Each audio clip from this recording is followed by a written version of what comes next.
Vocês acreditam que uma mãe pode olhar nos olhos dos próprios netos e dizer que eles não merecem os melhores quartos da casa? Pois é exatamente isso que aconteceu comigo. Quando minha mãe, Dona Conceição, disse que nosso outro neto merece os melhores quartos e mandou meus filhos gêmeos para o porão mofado da casa, ela não fazia ideia de que eu já tinha a chave da nossa liberdade guardada no bolso há 3 meses.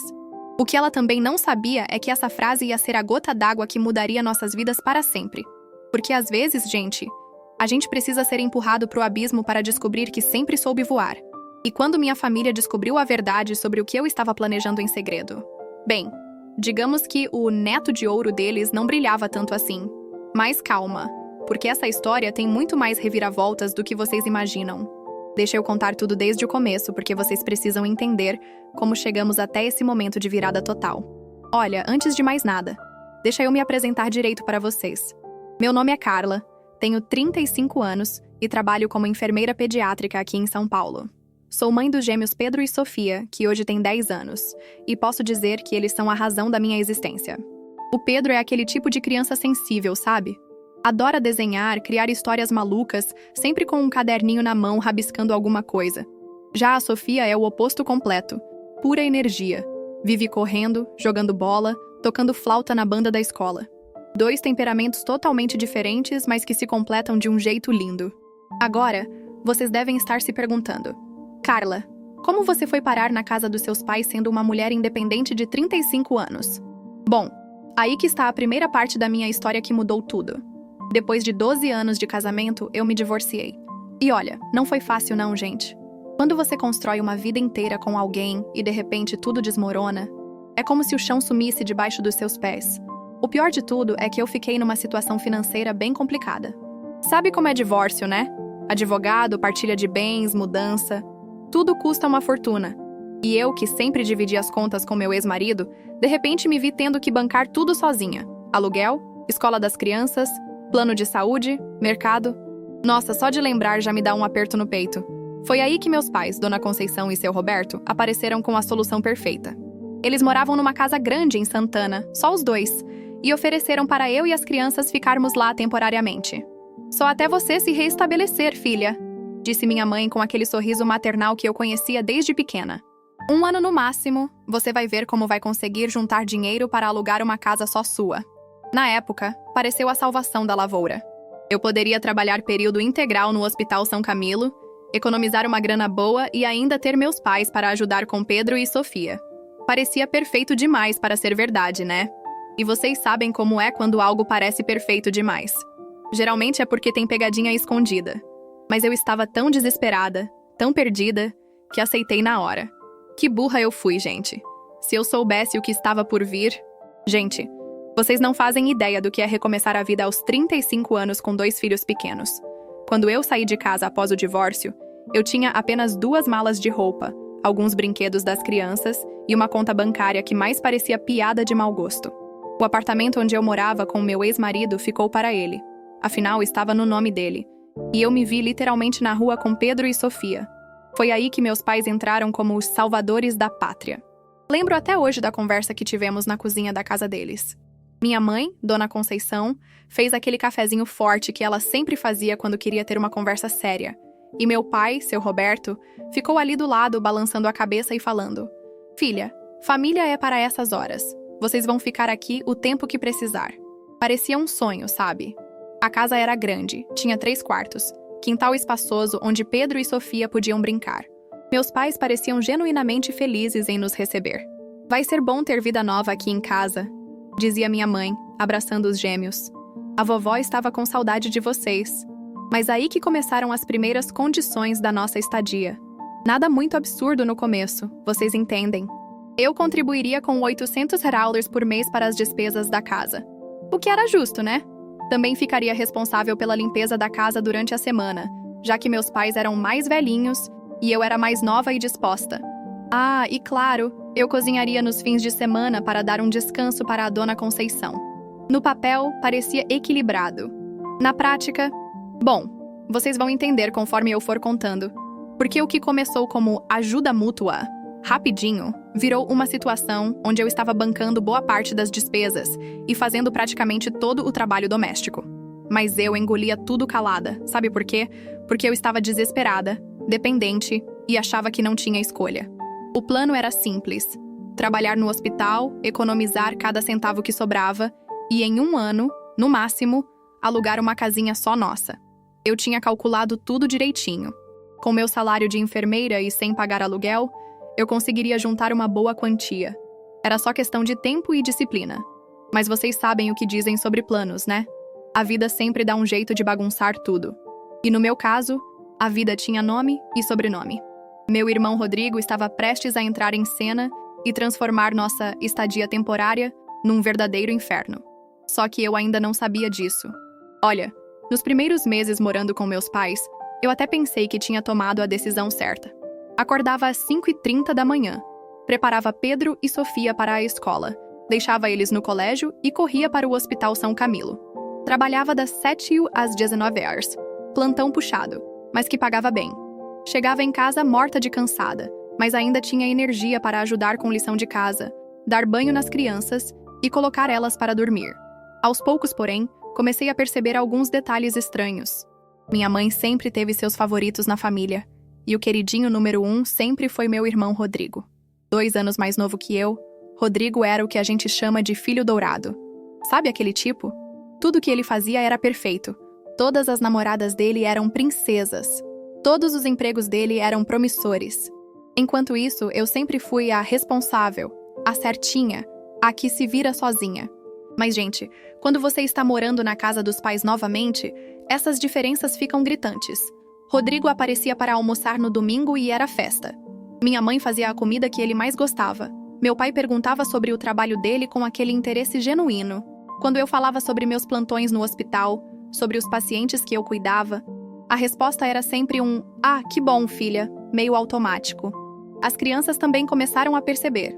Pedro, sempre observador, me perguntou um dia: "Mãe, por que a vovó fica mais feliz quando o tio Rodrigo vem aqui?" Eu não soube o que responder porque, bom, era verdade mesmo. A energia da casa mudava completamente quando o Rodrigo aparecia.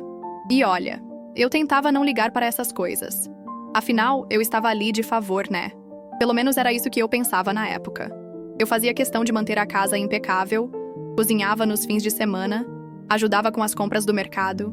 Meus pais até elogiavam. "Ai, Carla, você é tão prestativa. Não sei o que faríamos sem você." Mas tinha uma coisa que me incomodava profundamente: a forma como eles tratavam Pedro e Sofia. Não era nada absurdo, entende? Eram pequenas coisas. Quando as crianças faziam barulho brincando, minha mãe suspirava alto e falava: "Ai, que agitação." Quando eles deixavam um brinquedo fora do lugar, era sempre: "Carla, ensina essas crianças a ter mais organização." Por outro lado, quando Rodrigo trazia a namorada dele, Patrícia, para jantar, eles podiam rir alto, falar alto, até quebrar um copo que ninguém reclamava. Era acidentes acontecem para eles, e mais cuidado da próxima vez para meus filhos. Eu engolia tudo isso porque achava que era coisa da minha cabeça, sabe? Talvez eu estivesse sendo sensível demais, talvez fosse normal. Mas no fundo, uma voz dentro de mim já sussurrava que algo estava errado. Eu só não imaginava que isso era apenas o começo de uma situação que ia ficar muito, muito pior. Gente, se vocês acham que a situação já estava complicada, esperem para ouvir o que aconteceu quando Patrícia engravidou. Nossa Senhora! Foi como se tivesse nascido o novo Messias na família. Rodrigo chegou em casa num domingo de março com aquela cara de quem tinha ganhado na loteria e soltou a bomba. "Pai, mãe, vocês vão ser avós de novo." O que aconteceu depois disso foi uma coisa que eu nunca tinha visto na vida. Minha mãe literalmente gritou de alegria. Gritou, gente! E começou a chorar de emoção. Meu pai levantou da cadeira e abraçou Rodrigo como se ele tivesse descoberto a cura do câncer. E eu ali, com Pedro e Sofia do meu lado, assistindo aquela cena e pensando: caramba, quando eu contei que estava grávida dos gêmeos, a reação não foi nem de longe parecida com isso. Mas o pior ainda estava por vir. Conforme os meses foram passando e a barriga da Patrícia crescendo, a casa inteira se transformou numa espécie de santuário para o bebê que nem tinha nascido ainda. Minha mãe começou a comprar roupinhas, móveis, brinquedos, gastando uma fortuna que eu nunca tinha visto ela gastar com Pedro e Sofia. E aí chegou o grande dia. Nasceu Gabriel. Meu sobrinho, que teoricamente deveria ser motivo de alegria para toda a família, né? E foi, mas não do jeito que eu esperava. Porque, gente, a partir do momento que aquele bebê pisou na casa dos meus pais, Pedro e Sofia viraram, como eu posso dizer, figurantes na própria família. A primeira coisa que aconteceu foi a transformação da sala de jantar. Sim, vocês ouviram direito. Meus pais transformaram nossa sala de jantar num berçário improvisado para quando Rodrigo e Patrícia viessem visitar com Gabriel. Berço, trocador, cadeirinha, até um umidificador de ar eles compraram. A mesa onde a gente fazia as refeições, encostada na parede para dar mais espaço para o bebê. Mas, Carla, vocês devem estar pensando, é normal os avós ficarem empolgados com um neto novo. E sim, é normal. O que não é normal é o que veio depois. Porque quando Pedro fez aniversário de 10 anos, 2 semanas depois do nascimento do Gabriel, sabem o que ele ganhou? Uma camiseta básica de 25 e um chocolate. Isso mesmo, gente. Uma camiseta e um chocolate.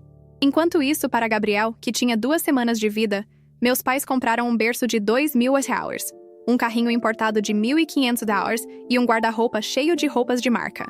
É que bebê precisa de mais coisas, justificou minha mãe quando eu questionei a diferença. Sofia, coitadinha, tentou mostrar para a vovó um desenho que tinha feito na escola. Uma família feliz com direito a sol amarelo e casinha com chaminé. Sabem qual foi a reação da minha mãe? Que lindo, Sofia! Agora guarda aí que a vovó está ocupada organizando as coisas do Gabriel. E assim começou nossa nova realidade. Tudo na casa girava em torno do príncipe Gabriel. Mas vocês não fazem ideia do que estava por vir quando Rodrigo e Patrícia decidiram se mudar temporariamente para a casa dos meus pais. Vocês lembram quando eu disse que a situação ia piorar?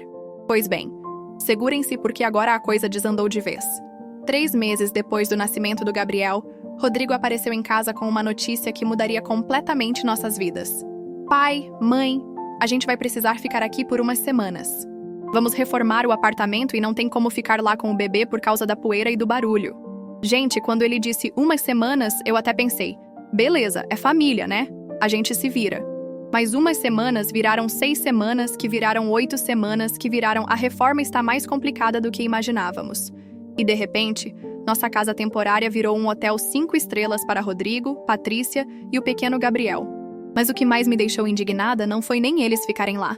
Foi a forma como Patrícia começou a agir como se fosse a dona da casa. No segundo dia dela lá, eu cheguei do plantão e encontrei a sala completamente reorganizada. Achei que ficaria melhor assim, ela disse, como se fosse a coisa mais natural do mundo. O sofá estava mal posicionado para quem tem bebê. E minha mãe concordou com tudo. Ah, Patrícia tem razão, fica mais funcional mesmo.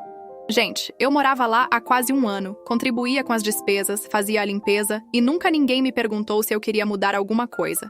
Mas a Patrícia chega e em 2 dias já está redecorando a casa toda. O pior de tudo foi o que aconteceu com os trabalhinhos da escola do Pedro e da Sofia. Vocês sabem aquelas atividades que as crianças fazem e a gente gruda na geladeira com orgulho? Pois é, eu sempre colava os desenhos e provas dos gêmeos ali. Era uma tradição nossa. Eles ficavam super felizes vendo os trabalhos expostos. Pois bem, um dia eu cheguei em casa e a geladeira estava completamente limpa. Cadê os desenhos? Cadê as provas com nota 10? Ah, Carla, disse Patrícia com aquele sorrisinho falso. Eu organizei tudo. Estava muito poluído visualmente. Guardei numa pasta para vocês. Numa pasta. Como se os trabalhos dos meus filhos fossem lixo que estava atrapalhando a decoração.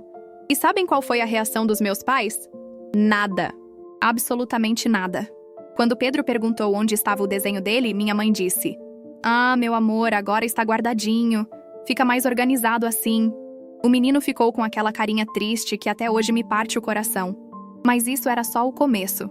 Porque Patrícia não parou por aí. Ela reorganizou a despensa, mudou os produtos de lugar no banheiro, até os temperos da cozinha ela rearrumou para ficar mais prático. E o mais absurdo, meus pais elogiavam cada mudança. Nossa, Patrícia, você tem um olho muito bom para organização. Eu comecei a me sentir uma estranha na própria casa onde estava morando. Mas o que mais me doía era ver Pedro e Sofia cada vez mais quietos, mais retraídos. Eles percebiam que não eram mais bem-vindos no próprio lar temporário. E o pior ainda estava por vir, porque a reorganização da Patrícia estava apenas começando. Gente, vocês não fazem ideia do que é ver seus filhos sendo silenciados na própria casa. Porque foi exatamente isso que começou a acontecer depois que Rodrigo, Patrícia e Gabriel se instalaram definitivamente na casa dos meus pais. A vida das crianças virou uma série de chill, mais baixo, cuidado com o bebê, Pedro e Sofia sempre foram crianças normais, sabe? Corriam pela casa, riam alto assistindo desenho, brincavam de pega-pega no quintal. Mas, de repente, tudo isso virou comportamento inadequado. Crianças, o Gabriel está dormindo, virou o mantra da casa. E olha que Gabriel dormia praticamente o dia inteiro, como todo bebê recém-nascido. O que mais me revoltava era a diferença de tratamento. Quando Gabriel chorava, e bebê chora mesmo, né, gente? Todo mundo corria para ver o que ele precisava. Ai, coitadinho, deve estar com fome. Será que está com cólica? Vamos trocar a fralda. Mas quando Pedro ou Sofia faziam qualquer barulhinho, era bronca na hora. Vocês não podem brincar aqui agora. Vão para o quarto que o bebê precisa de silêncio. Lembro de um episódio que me marcou profundamente. Sofia estava no quintal treinando flauta para a apresentação da banda da escola. Era uma música linda. Ela estava se esforçando tanto. De repente, Patrícia apareceu na porta. Sofia, querida, você pode parar? O Gabriel acabou de pegar no sono e esse barulho pode acordar ele. Barulho! Ela chamou a música da minha filha de barulho. E meus pais? Concordaram na hora. É verdade, Sofia. Guarda a flauta para depois. A menina ficou com os olhos cheios de lágrima, guardou o instrumento e foi para o quarto. Eu fiquei com uma raiva que vocês não fazem ideia, mas engoli seco porque... Bem, eu ainda achava que dependia deles. Mas o que mais me doía era ver os brinquedos do Pedro e da Sofia sendo constantemente recolhidos. Deixa a casa mais organizada, dizia minha mãe, guardando os legos do Pedro numa caixa. A gente não pode deixar essas coisas espalhadas com o bebê em casa. Enquanto isso, Gabriel tinha brinquedos caríssimos espalhados por toda a sala. Mobile musical de 300 reais, tapete sensorial de 250, brinquedos de pelúcia importados. O ápice do absurdo foi quando Pedro teve uma crise de asma. Ele sempre teve esse problema desde pequeno. Eu corri para pegar a bombinha dele, que custava 45 reais e durava 1 mês. Minha mãe fez uma cara de desaprovação e comentou: Nossa, Carla, você gasta muito com essas medicações. Não tem algo mais barato? Gente, era a medicação do meu filho, não um capricho. No mesmo dia, juro por Deus que foi no mesmo dia, meus pais chegaram em casa com um berço portátil de 400 reais para Gabriel. É para ele dormir melhor quando vem aqui, explicou meu pai, todo orgulhoso da compra. Eu olhei para aquele berço caríssimo e depois para a bombinha do Pedro na minha mão, e uma coisa dentro de mim começou a quebrar. Pedro e Sofia estavam cada vez mais quietos, mais retraídos. Eles tinham entendido a mensagem. Naquela casa, eles eram menos importantes que o bebê Gabriel. E eu estava fervendo por dentro, mas ainda não tinha coragem de explodir. Ainda não. Mas vocês vão ver que essa coragem estava chegando. Gente, se vocês acham que eu já tinha passado por tudo, esperem para ouvir o que aconteceu numa terça-feira de setembro que mudou minha vida para sempre. Eu tinha saído para um plantão de 24 horas no hospital, daqueles puxados, sabe? Cuidando de crianças internadas, correndo de um lado para o outro, sem parar nem para comer direito. Quando finalmente cheguei em casa na quarta-feira de manhã, morta de cansaço, eu encontrei uma cena que até hoje me dá arrepios só de lembrar. Pedro e Sofia estavam no quintal, sentados numa muretinha, com aquela cara de quem tinha chorado muito. Quando me viram, vieram correndo. Mãe, a vovó mudou nossas coisas. No começo eu não entendi direito. Que coisas? Mudou pra onde? Aí eles me levaram até o porão da casa e... Gente, eu quase desmaiei. Todas as roupas dos meus filhos estavam lá embaixo. As camas deles, desmontadas e encostadas na parede. Os brinquedos, os livros, os cadernos da escola, tudo jogado no porão como se fosse entulho. E olha, não era um porão bonitinho não, viu? Era aquele porão típico de casa antiga. Úmido, com cheiro de mofo, mal iluminado, com umas manchas de umidade na parede que davam medo. Eu subi as escadas como uma louca e fui direto confrontar minha mãe. Mãe, que história é essa? Por que as coisas das crianças estão no porão? A resposta dela foi como um tapa na cara. Ah, filha, é que Rodrigo e Patrícia precisam de mais espaço. O Gabriel está crescendo, precisa de um quarto maior, e eles querem montar um quartinho de brinquedos também. Gente, eu fiquei sem palavras. Mas, mãe, o porão é úmido. Pedro tem asma. Ele não pode dormir lá embaixo. E sabem o que ela respondeu? Ai, Carla, não exagera, é só temporário. Vocês podem usar um desumidificador. Temporário. Essa palavra que eu já estava cansada de ouvir.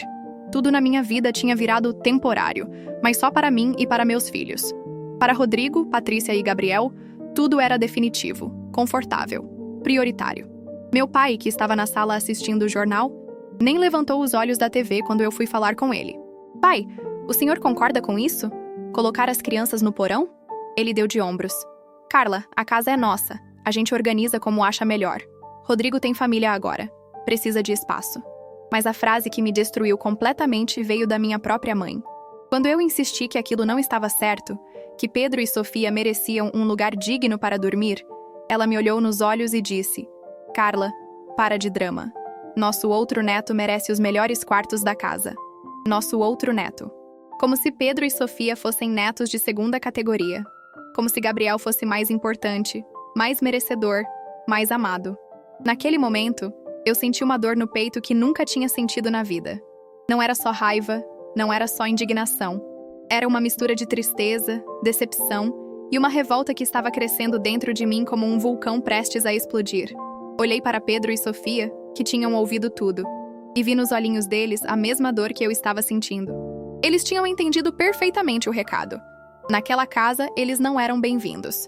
Mas o que minha família não sabia é que eu já tinha um plano. Um plano que estava guardado há meses e que estava prestes a explodir na cara deles. Gente, depois de ouvir aquela frase da minha mãe sobre nosso outro neto, eu simplesmente não consegui mais ficar calada. Toda a raiva que eu vinha engolindo há meses explodiu de uma vez. Chamei uma reunião familiar ali mesmo na sala. Rodrigo, Patrícia, meus pais e eu. Pedro e Sofia ficaram no quarto. Mas eu sabia que eles estavam ouvindo tudo. Gente, a gente precisa conversar sério. Eu comecei, tentando manter a voz firme. Não é possível que vocês achem normal colocar 2 crianças para dormir no porão úmido enquanto transformam a casa inteira num palácio para um bebê. A primeira reação foi todo mundo se olhando como se eu fosse louca. Rodrigo foi o primeiro a falar, com aquela arrogância que eu conhecia desde criança. Carla, você está exagerando. É só uma reorganização temporária. Gabriel precisa de espaço, e vocês podem se adaptar. Adaptar. Como se meus filhos fossem objetos que dá para encaixar em qualquer cantinho. Temporário? Eu rebati. Rodrigo, vocês estão aqui há 2 meses, e agora querem expulsar meus filhos dos próprios quartos? Patrícia entrou na conversa com aquela voz doce e falsa. Carla, ninguém está expulsando ninguém. É só questão de organização. O porão pode ficar bem aconchegante com algumas melhorias. Eu olhei para ela incrédula. Patrícia, você colocaria Gabriel para dormir no porão? Silêncio total. A resposta estava na cara de todos ali. Claro que não. Gabriel era precioso demais para isso. Meu pai tentou encerrar o assunto. Carla, para de criar caso. A casa é nossa, a gente decide como organizar. Vocês estão aqui de favor. De favor.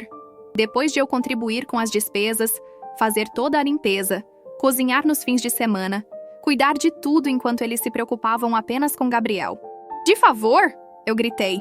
Pai, eu pago R$ 800 por mês. Faço toda a limpeza desta casa, cozinho, cuido de tudo. Como assim de favor? Minha mãe balançou a cabeça com desprezo. Ai, Carla, R$ 800 não paga nem a conta de luz. Para de se fazer de vítima. Foi aí que ela soltou a bomba final. A frase que mudou tudo para sempre. Além do mais, Gabriel é nosso primeiro neto homem, nosso herdeiro. É natural que ele tenha prioridade. Pedro e Sofia vão entender quando crescerem. Herdeiro! Como se estivéssemos na Idade Média. Como se Pedro valesse menos por ter nascido primeiro. Como se Sofia não contasse por ser menina. Naquele momento, olhando para aquelas pessoas que eu chamava de família, eu tive uma revelação. Eles nunca tinham me respeitado. Nunca tinham respeitado meus filhos. A gente sempre foi cidadão de segunda classe naquela casa. Vocês sabem o que é mais triste? Eu disse, com uma calma que nem eu sabia que tinha. Vocês acham que eu dependo de vocês. Acham que eu não tenho escolha. Acham que vou aceitar qualquer humilhação porque preciso desta casa. Todo mundo ficou me olhando com aquela cara de "E não é verdade?" Rodrigo até riu. Carla, para de drama. Você não tem para onde ir. Aceita a situação e pronto. Patrícia concordou. Carla, você precisa ser mais realista. Sozinha com 2 crianças, você não tem muitas opções. Meus pais balançaram a cabeça em aprovação. Eles realmente acreditavam que eu era uma coitada, uma dependente, uma mulher sem opções que tinha que aceitar qualquer migalha que eles jogassem para mim. Foi nesse momento que eu sorri. Um sorriso que eles não entenderam, mas que logo, muito logo, eles iriam compreender perfeitamente. Porque o que eles não sabiam é que eu tinha um segredo. Um segredo que estava guardado há 3 meses e que estava prestes a explodir na cara de todos eles. Gente, vocês viram a cara de superioridade de todos eles naquele momento? Como se eu fosse uma coitada que não tinha para onde correr? Pois bem, chegou a hora de mostrar para essa família inteira que eles não me conheciam nem um pouquinho. Porque enquanto eles achavam que eu estava ali implorando por um cantinho, eu estava planejando minha liberdade há 3 longos meses. Vocês querem saber a verdade? Eu disse, tirando uma chave do bolso da minha calça. Há 3 meses eu aluguei uma casa em Moema. 3 quartos, 2 banheiros, quintal, garagem. Contrato já assinado, caução já paga. O silêncio que se fez naquela sala foi ensurdecedor. Vocês podiam ouvir uma agulha cair no chão. Rodrigo foi o primeiro a reagir, com aquela cara de quem tinha levado um soco. Como assim? Você está mentindo! Eu balancei a chave na frente dele. Mentindo? Esta é a chave da nossa casa nova. Rua das Magnólias, 247. Quer o endereço completo? Minha mãe ficou branca como papel. Carla, para de brincadeira. Como você conseguiu alugar uma casa? Você não tem dinheiro. E aí, gente, veio a melhor parte da minha revelação. Não tenho dinheiro? Mãe, eu ganho $5.500 por mês como enfermeira. Morando aqui, pagando apenas $800, eu consegui juntar 12 mil em 10 meses. A cara de choque de todos eles era impagável. Patrícia gaguejou. Mas como? Você nunca disse que ganhava tanto assim. Eu ri, porque finalmente estava sentindo o gosto da liberdade. Vocês nunca perguntaram. Vocês assumiram que eu era uma coitada desesperada. E tem mais. Eu continuei, vendo que eles ainda estavam processando a informação. Na semana que vem, eu começo como coordenadora de enfermagem pediátrica. Promoção que eu consegui por mérito próprio. Salário de $7.200. Meu pai quase engasgou com a própria saliva. Coordenadora? Desde quando? Desde que eu me inscrevi para o processo seletivo há 4 meses. Estudei todas as noites depois que Pedro e Sofia dormiam. Fiz prova, entrevista, apresentação de projeto. Tudo isso enquanto vocês achavam que eu estava aqui de favor, lembram? Rodrigo tentou minimizar. Carla, mesmo assim, alugar uma casa sozinha é arriscado. E se você perder o emprego? E se as crianças ficarem doentes? Eu olhei bem nos olhos dele. Rodrigo, eu tenho 35 anos. Sou formada há 12 anos. Tenho especialização em pediatria. Nunca fui demitida de emprego nenhum. Por que eu perderia meu emprego? Além disso, eu continuei. Eu tenho score de crédito excelente. 850 pontos. Tenho conta poupança. Tenho plano de saúde particular para mim e para as crianças. Tenho seguro de vida. Vocês acham que eu sou o quê? Uma adolescente irresponsável? A verdade é que eu tinha planejado tudo nos mínimos detalhes. Enquanto eles me tratavam como uma dependente, eu estava construindo minha independência tijolo por tijolo.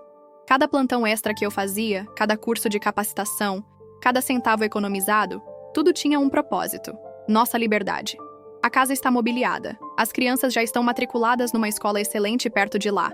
Eu já transferi meu plano de saúde. Tudo pronto. Minha mãe tentou uma última cartada emocional. Mas filha, como você fez isso tudo escondido? A gente é sua família. E aí eu soltei a frase que resumia tudo. Família de verdade não humilha, não diminui, não trata netos como cidadãos de segunda classe. Vocês me obrigaram a fazer isso escondido quando decidiram que Gabriel vale mais que Pedro e Sofia. O que eles não sabiam é que minha mudança seria no dia seguinte, e que a vida deles estava prestes a virar de cabeça para baixo. Gente, vocês tinham que ver a cara de desespero da minha família quando eu disse que a mudança seria no dia seguinte. Sim, no dia seguinte. Porque quando você planeja algo há 3 meses, você não deixa nada para a última hora. A empresa de mudança já estava contratada, as caixas já estavam no meu carro, e Pedro e Sofia já sabiam de tudo. Eu tinha contado para eles na semana anterior. Amanhã? Minha mãe gritou. Carla, você não pode sair assim de uma hora para outra. E as despesas da casa? E a organização? E... Eu a interrompi. E o que, mãe? Vocês mesmos disseram que $800 não paga nem a conta de luz. Então não vai fazer diferença eu sair, né? Rodrigo tentou apelar. Carla, você está sendo infantil. Está fazendo isso por birra. Birra. Depois de meses sendo humilhada, vendo meus filhos serem tratados como estorvo, ele ainda tinha coragem de chamar aquilo de birra. Rodrigo, infantil é um homem de 33 anos que mora com os pais e deixa a esposa reorganizar a casa toda como se fosse dela.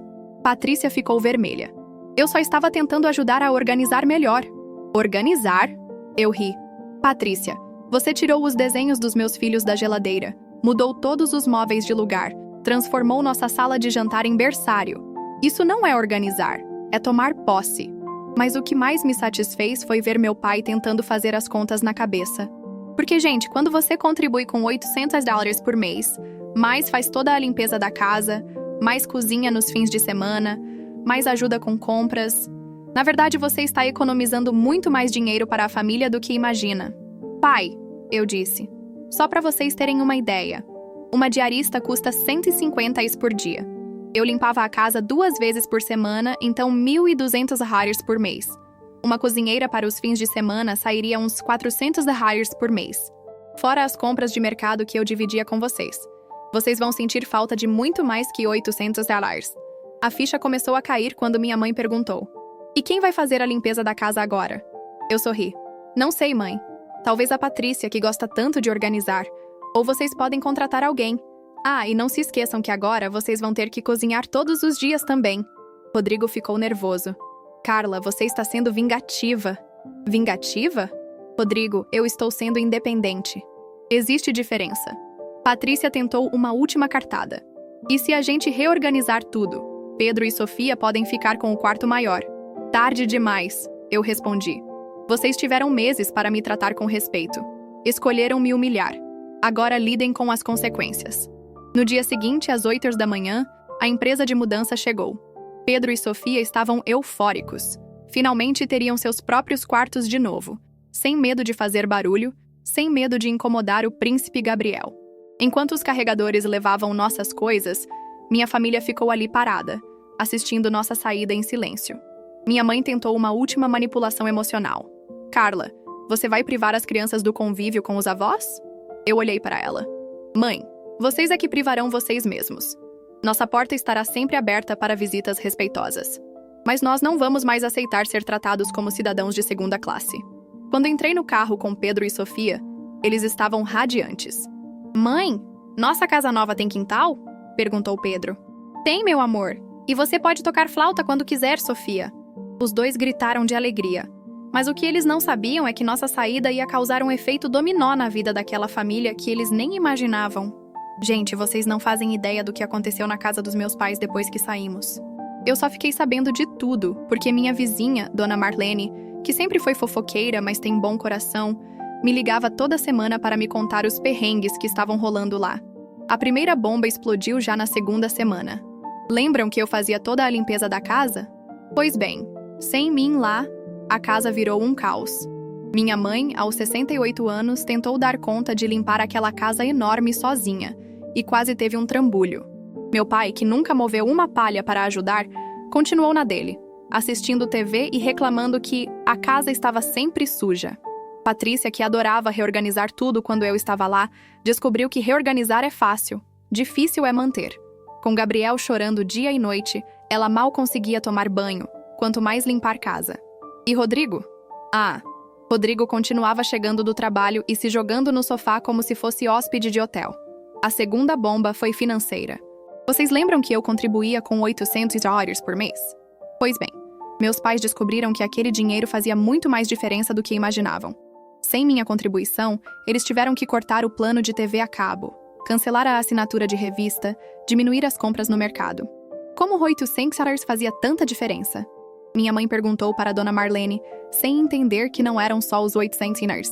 Eram todas as despesas que eu dividia com eles. Mas a terceira bomba foi a melhor de todas.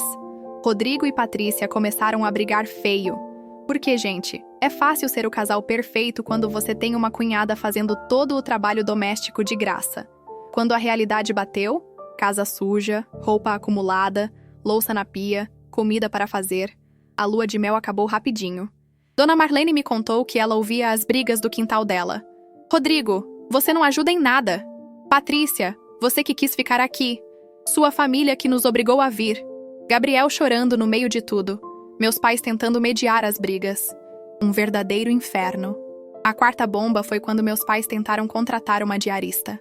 Lembram que minha mãe disse que $800 não pagava nem a conta de luz? Pois bem, Quando ela descobriu que uma diarista custa R$ 150 por dia e que precisaria de pelo menos 2 vezes por semana, dá R$ 1.200 por mês, ela quase teve um troço. Como a Carla fazia isso de graça? Ela perguntou para meu pai, como se tivesse descoberto que eu era uma santa. Mas o melhor de tudo foi quando Pedro e Sofia foram visitar os avós pela primeira vez depois da nossa mudança. Eles chegaram lá animados, querendo mostrar as notas da escola nova, contar sobre os novos amigos. Sabem qual foi a recepção? Minha mãe reclamando que a casa estava uma bagunça, meu pai mal levantando os olhos da TV e Rodrigo pedindo para eles fazerem menos barulho porque Gabriel estava dormindo. Pedro me contou depois. Mãe, a casa da vovó está muito triste. E ela ficou perguntando se você não queria voltar. Sofia completou. E o tio Rodrigo estava muito bravo com a tia Patrícia. Eles ficaram discutindo na cozinha. 2 meses depois da nossa saída, Dona Marlene me ligou com a notícia que eu já esperava. Carla, sua família está desesperada. Sua mãe me perguntou se eu sabia se você estava pensando em voltar. Eu ri.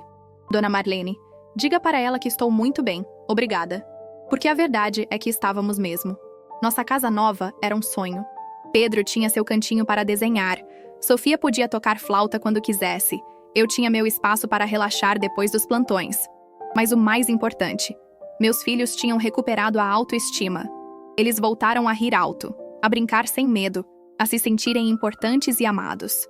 Enquanto isso, na casa dos meus pais, a realidade estava cobrando o preço da ingratidão.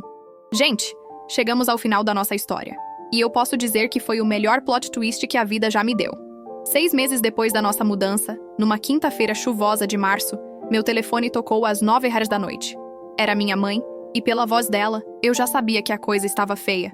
Carla, filha, a gente precisa conversar. A voz estava trêmula, cansada. Mãe, o que aconteceu? Eu perguntei, genuinamente preocupada. Filha, Rodrigo e Patrícia se separaram. Ela voltou para a casa da mãe dela e levou Gabriel. Rodrigo está aqui em casa, deprimido, sem fazer nada. A casa está um caos. Eu não estou conseguindo dar conta de tudo sozinha. Gente, eu fiquei em silêncio por uns segundos, processando a informação. A família perfeita tinha implodido. O casamento dos príncipes tinha ido por água abaixo. E agora eles estavam colhendo exatamente o que plantaram. E aí, mãe? Eu perguntei, já sabendo onde ela queria chegar. Filha, será que vocês não querem voltar para casa? A gente sente muito sua falta. A falta das crianças. A casa está muito vazia sem vocês. Lá vinha a manipulação emocional de sempre. Mãe, eu respirei fundo. A senhora está me ligando porque sente nossa falta ou porque precisa de alguém para limpar a casa e dividir as despesas? Silêncio do outro lado da linha. A resposta estava no silêncio. Carla, não é isso. É que a gente errou com vocês. A gente reconhece isso agora. Reconhecer é fácil quando a conta chega, né, gente? E o que vocês erraram exatamente, mãe? Eu queria ouvir ela falar. A gente tratou o Gabriel melhor que Pedro e Sofia. A gente não valorizou tudo que você fazia por nós. A gente foi injusto. Pelo menos ela admitiu. E agora vocês querem que eu volte para resolver os problemas de vocês? Filha, a gente mudou. Rodrigo aprendeu a lição, seu pai também. A gente promete que vai ser diferente. Promessas. Sempre as promessas. Mãe, vocês tiveram quase 1 ano para me tratar com respeito. Escolheram me humilhar. Agora querem que eu volte porque a situação de vocês está difícil? Foi aí que ela soltou a frase que resumiu tudo. Carla, a gente não sabia que você era tão importante para o funcionamento da casa. Gente, eles não sabiam que eu era importante. Depois de 1 ano pagando conta, limpando casa, cozinhando, cuidando de tudo. Mãe, eu vou ser muito clara com a senhora. Eu não vou voltar. Pedro, Sofia e eu construímos uma vida linda aqui. Eles estão felizes na escola nova. Eu fui promovida no trabalho de novo. Agora sou supervisora geral da pediatria. A gente tem nossa casa, nossa paz, nosso respeito. Mas e a família, Carla? A gente não pode se separar assim. Mãe, família de verdade não humilha, não diminui, não trata pessoas como cidadãos de 2ª classe. Vocês me ensinaram isso. Eu terminei a ligação com o coração tranquilo. Porque, gente, 6 meses depois, nossa vida estava um sonho. Pedro tinha virado o melhor aluno da turma na escola nova. Sofia estava tocando na banda da escola e tinha feito um monte de amigos novos. Eu estava ganhando $8.500 por mês. Tinha comprado um carro novo. E o melhor de tudo, meus filhos tinham recuperado completamente a autoestima. Eles voltaram a ser crianças felizes, barulhentas, cheias de vida. Nossa casa vivia cheia de risos, de música, de alegria. Pedro montou um cantinho de desenho no quarto dele e já tinha ganhado 2 concursos na escola. Sofia tocava flauta todos os dias e nunca mais ninguém chamou sua música de barulho. E eu? Eu descobri que sou muito mais forte do que imaginava. Que posso sim criar meus filhos sozinha, dar para eles tudo o que merecem e ainda sobrar energia para ser feliz. Descobri que não preciso aceitar migalhas de ninguém, que mereço respeito e que meus filhos merecem ser tratados como príncipes, porque para mim, eles sempre foram. Hoje, 1 ano depois, Pedro e Sofia ainda visitam os avós de vez em quando. Mas agora é diferente. Eles vão porque querem, ficam o tempo que querem e voltam para casa sabendo que aqui eles são amados, respeitados e valorizados. E Rodrigo? Continua morando com meus pais, tentando reconquistar Patrícia, aprendendo do jeito mais difícil que a vida não é um conto de fadas onde você pode tratar as pessoas mal sem consequências. A moral da história, gente: nunca aceitem ser tratados como cidadãos de segunda classe. Vocês merecem respeito, amor e dignidade. E se a própria família não consegue oferecer isso, então está na hora de construir sua própria família. Uma família baseada no amor verdadeiro, não na conveniência. Nossa história termina aqui, mas nossa vida feliz está só começando.